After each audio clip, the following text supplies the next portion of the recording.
In today's video, I'm going to show you exactly how to set up and perform a dumbbell glute bridge on the floor.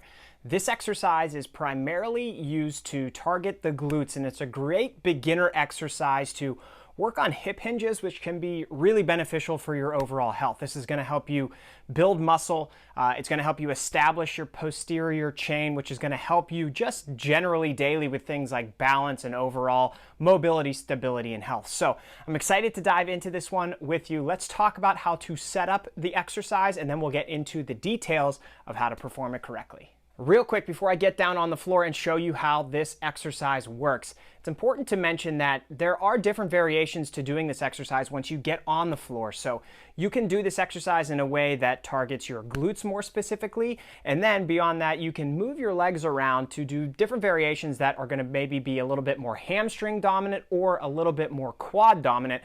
I'll show you what that looks like when I'm on the ground, but in general, the purpose of this exercise is to isolate your glutes as much as possible. So let me show you that specific variation of the exercise, and then we'll get into other variations. Okay, so to set up this exercise, you're obviously going to be on the floor. And if you don't have a nice, smooth, comfortable surface to do this exercise on, I would recommend getting a yoga mat or something cushioned that's going to help just make your back feel a bit more comfortable as you do the exercise. So to perform it, you can have a mat. You don't have to have one. You could also just wear a sweatshirt or a long sleeve shirt that'll protect your back. Now, once you have those elements, really the one necessary piece of equipment is to have a dumbbell. And I would recommend when you first get started with this exercise, start with a lighter dumbbell. And as you get comfortable with the motor pattern, you can work your way up in weight. So start with a lighter dumbbell. And what we're going to do is first, before we do anything with that dumbbell, talk about what the proper setup for this exercise is. So while you're doing this exercise, there's going to be really two main contact points with the floor. The first is going to be your feet, and the second is going to be your upper back, primarily the scapula where your shoulder blades are.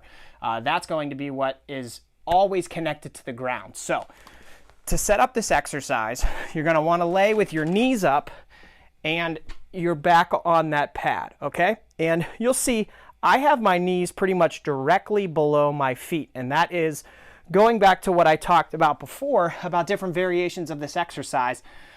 If your feet are directly below your knees, you're going to be primarily targeting your glutes.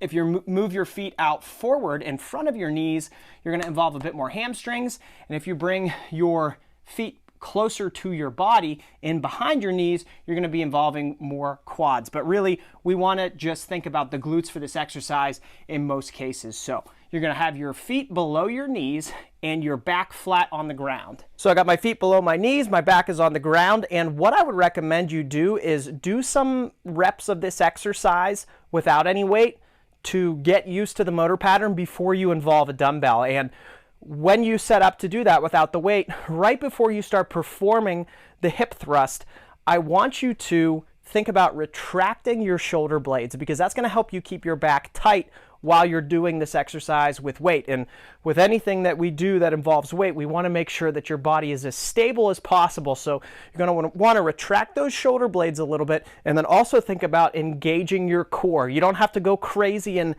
act like you're doing a crunch or anything like that, but just think about bracing your core a little bit, like if you're about to get punched, you want to have that core tight so you can resist the punch, okay?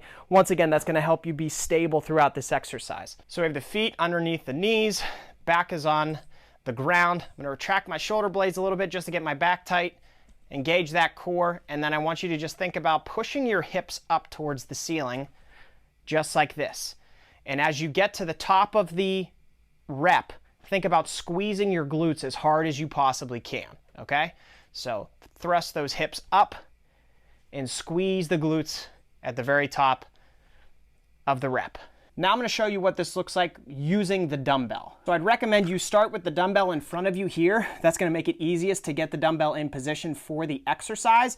If it's to your left or to your right and then you try to get started, you may hurt your shoulder or your arm or something like that trying to pull the dumbbell over to the right position. So start with it on your knees like this. You can just lean back, get onto the floor. You're going to have your dumbbell be right in the hip crease, okay? Right in your hip crease where your leg starts to bend, because that's going to put it right on top of your hips so that you can holding the dumbbell with one hand on each side. Thrust that dumbbell up towards the ceiling. Again, squeeze your glutes at the very top, and then let your butt come back down, touch the ground, and then do another rep.